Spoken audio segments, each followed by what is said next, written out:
الفكرة بسيطة بإذن الله، الفكرة بسيطة جدا. هتقدر توفر لنا على الأقل 70% من مياه الصرف الصحي الغير صالحة لأي استخدامات إلى مياه صالحة تصلح للزراعة وتصلح بعد التنقية للشرب ولأي حاجة تانية بعد كده من مياه الصرف الصحي. أعزائي المشاهدين، أهلا وسهلا بكم في حلقة جديدة من برنامجكم المعتاد مع الصحفي أنور عبد الحميد. ننقل لكم حدث خاص مع ضيفنا الجميل الأستاذ محمد الشحات، اللي عنده فكرة جميلة بيحاول إنه يوصل بيها إنه يوفر قيمة 75% فائض من مياه الزراعة الصالحة للأراضي الزراعية، بحيث إن هو لا يحتاج لخوارج من أي مياه، وهيوفر من مياه الصرف الصحي. هنعرف معاه كل التفاصيل دي، انتظروا معنا. استاذ محمد، هي ايه فكرتك اللي انت هتكلمنا عنها النهارده بخصوص توفير مياه الزراعه للاراضي الزراعيه؟ الفكرة بسيطة جدا وسهلة، ومش هتحتاج من الدولة تكلفة عالية ولا حاجة، ولا هتحتاج من الأهالي إنها تخرج المياه النظيفة عن المياه الوسخة. مش هتكلفهم حاجة. هو كل الموضوع إن الخط الصرف الصحي اللي هو العادي المعتاد اللي الناس واخدة عليه خط الصرف الصحي، إحنا هنقسمه لخطين. هيبقى فيه صرف نظيف وفيه صرف وسخ. الصرف الوسخ اللي هو بيخص قاعدة الحمام لا مؤاخذة، هي دي أو مبولة أو كلام من ده.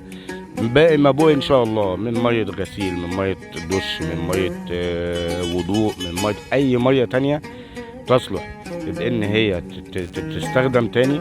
هي دي باذن الله اللي احنا هنخرجها ونستخدمها وبسهوله من الشقق. نفهمه من كلام حضرتك كده ان انت هتعمل خطين صرف صحي في المنزل، هو احنا وبالتالي هيبقى في خطين صرف صحي في الشارع العمومي في البلد. تمام، هو دي الفكره بالظبط. انا مش برضو الموضوع مش هيبقى صعب. خروج الميه من البيت لحد الشارع تحت مش هيبقى صعب. هو الموضوع كله خط الصرف القديم زي ما هو، مش هنغير في اي حاجه. هو ده هيبقى صرف وسخ. خط صرف نضيف تاني، ماسوره تانية مش هتبقى كبيره قوي، هتبقى اقل في الحجم، ومش هنحتاج ان احنا ننزلها بعمق شديد، لان احنا ممكن الميه دي اللي هنخرجها نضيفه دي نرميها على طول في المصارف اللي زي كده حضرتك، اللي هي مصارف الري.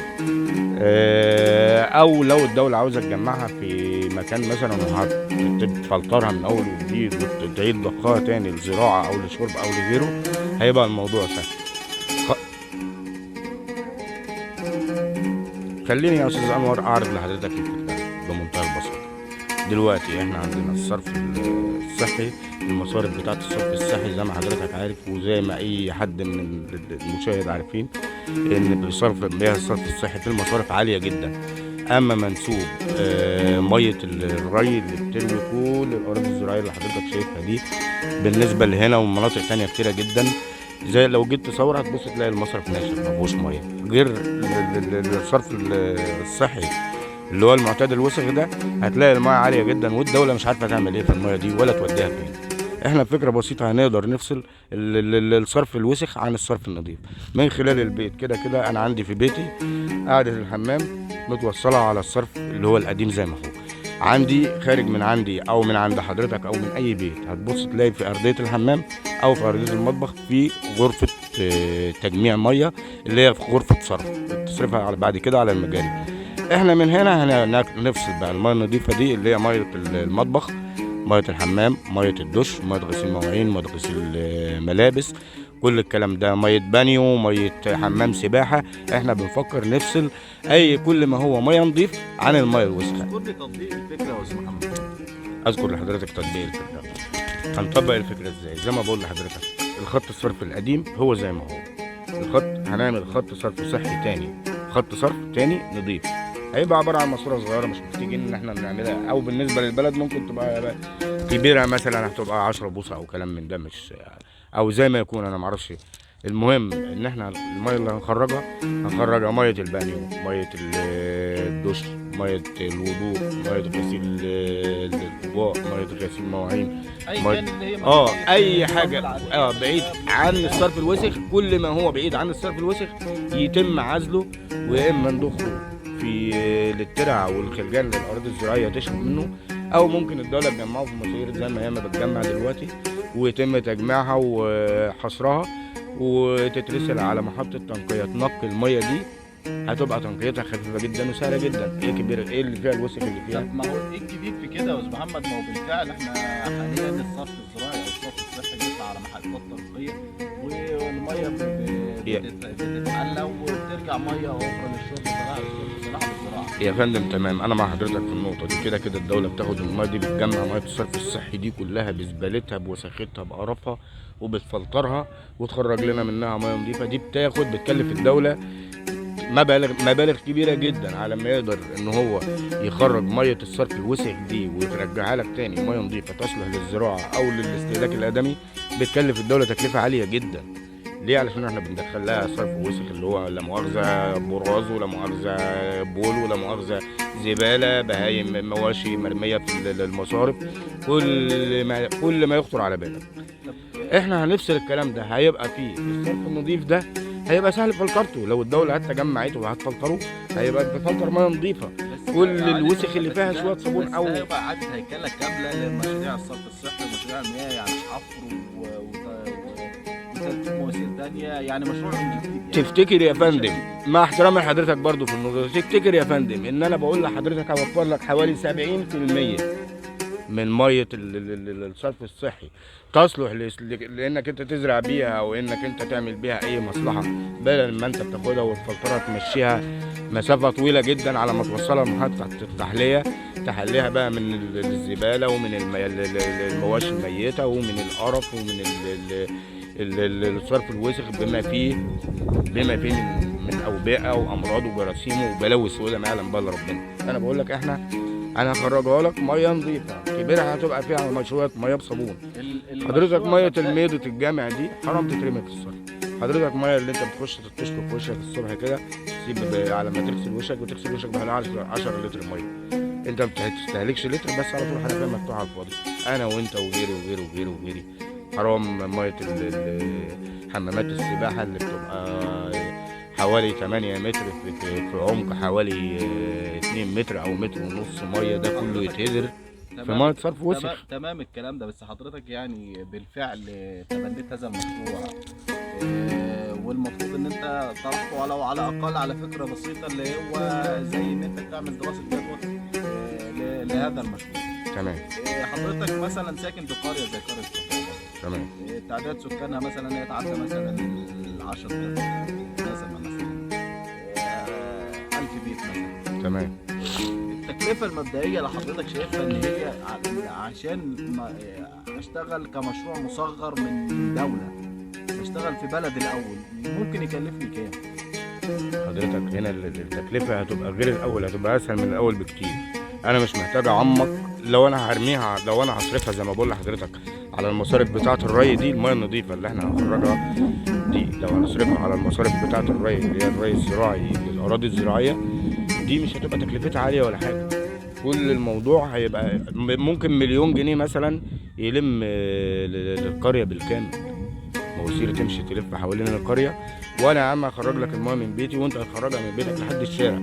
تكلفتها هتبقى عليا او على حضرتك مش مبلغ، لانك انت هتاخدها ابتداء من دخول الميه النظيفه دي على الميه الوسخه اللي هي اللي بتنزل للغرف القديمه. ايه وصلك في هذا المشروع عشان تبدا وعايز توصل صوتك في المشروع؟ والله حضرتك موضوع سد النهضه دي حاجه، الدول اللي بتهددنا بقطع المياه عننا دي حاجه، دي نقطه. ونقطه ثانيه من اول، يعني انا الفكره في دماغي مش من دلوقتي حضرتك، الفكره في دماغي بقالها يعني سنين، بس مش عارف اوصل لاي حد او اوصل فكرتي لاي حد. فيمكن من خلال حضرتك ربنا ييسر وحد يفكر في مشروع زي ده، هيوفر على الدولة كتير جدا، هيوفر حوالي 60% 70% مية نظيفة ممكن نستهلكها للأراضي الزراعية. زي ما بقول لحضرتك احنا ممكن، أنا من خط مثلا رئيسي هيوصل لأقرب مصرف من المصارف الزراعية، يرمي في الصرف الزراعي للأراضي الزراعية تشرب.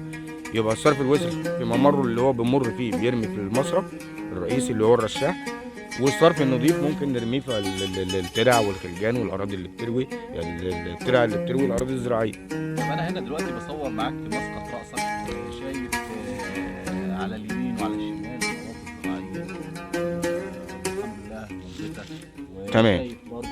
من خلالي حضرتك طيب بص هنا، بص هنا كل الاراضي الزراعيه اللي حوالين حضرتك دي عادت بتتروي بالري الميه المعين اللي هي اللي خارجه من بطن الارض.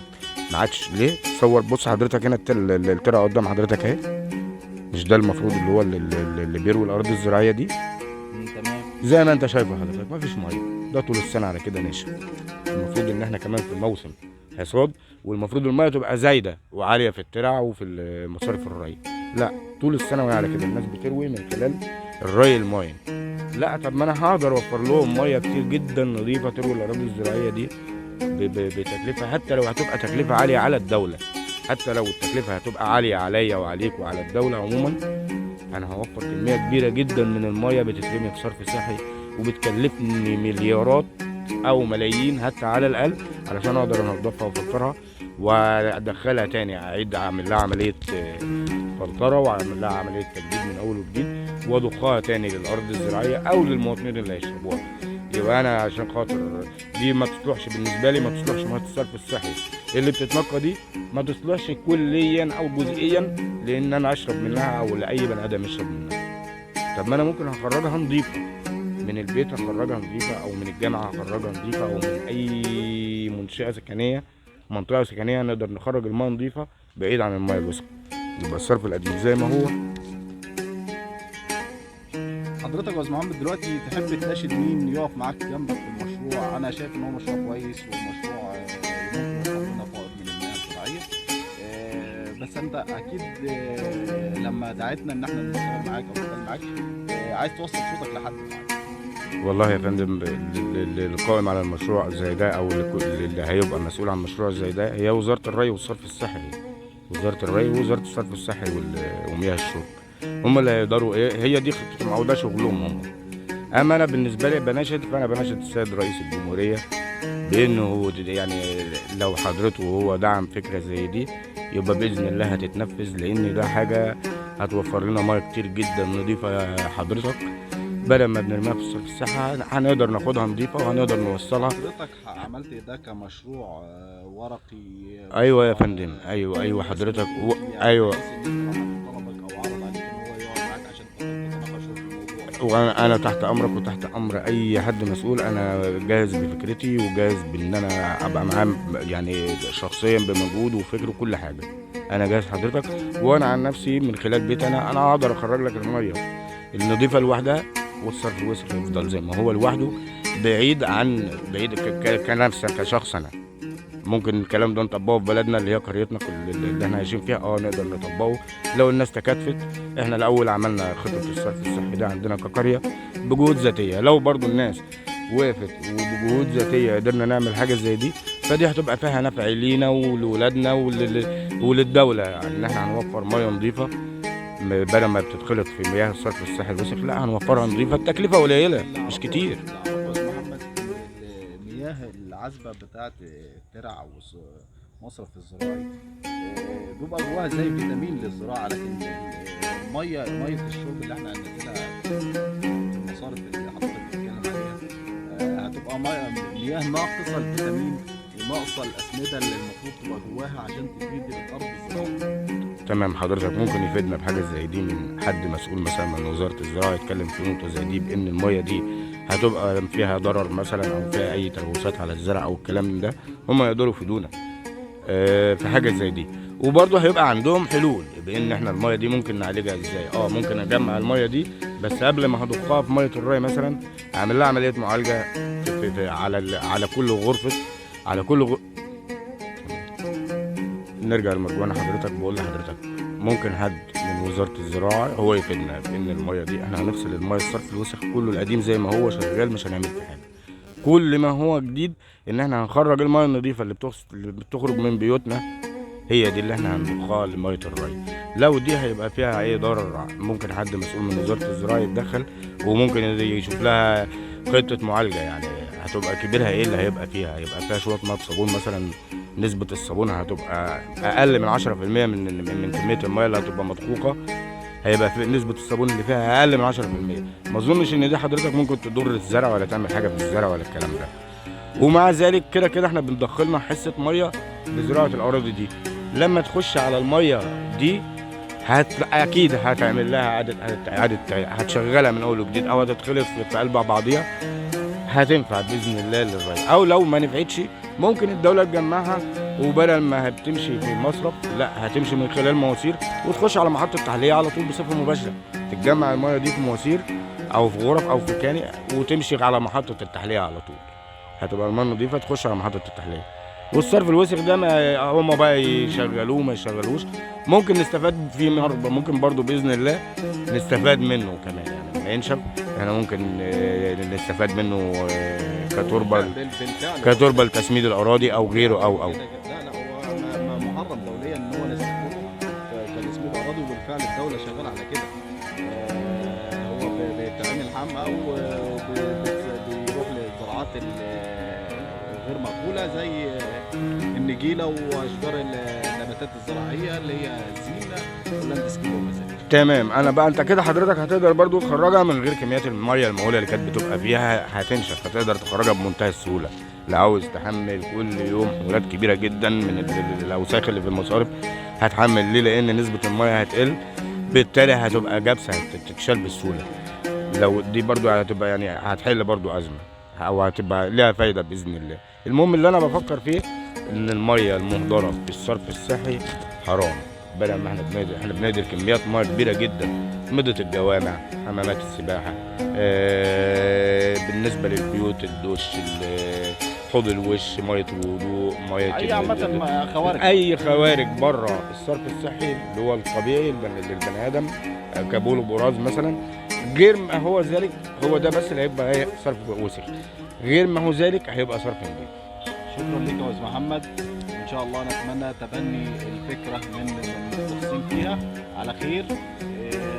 بنناشد وزير الري والمياه، وبنناشد طبعا رئاسه الجمهوريه حياه كريمه برضه حضرتك بتشتغل الاستاذ محمد عنده مشروع كامل متكامل للدراسه، يعرضوا معاهم ويتكلم معاهم في نقط زي كده، بحيث ان احنا نوصل لو فكره تطبق على ارض الواقع وما تكلفش الدوله اكتر من اللازم، ولكن ان هي توفر لنا ميه صالحه للزراعه. بحط تحت دي 15,000 خط عشان المختصين يبصوا فيها كويس، وان كان هذا المشروع اضافه للدوله فاحنا كلنا معاه. شكرا لكم يا استاذ محمد، وشكرا للجمهور الحبيب. كان معكم صحفي انور عبد الحميد.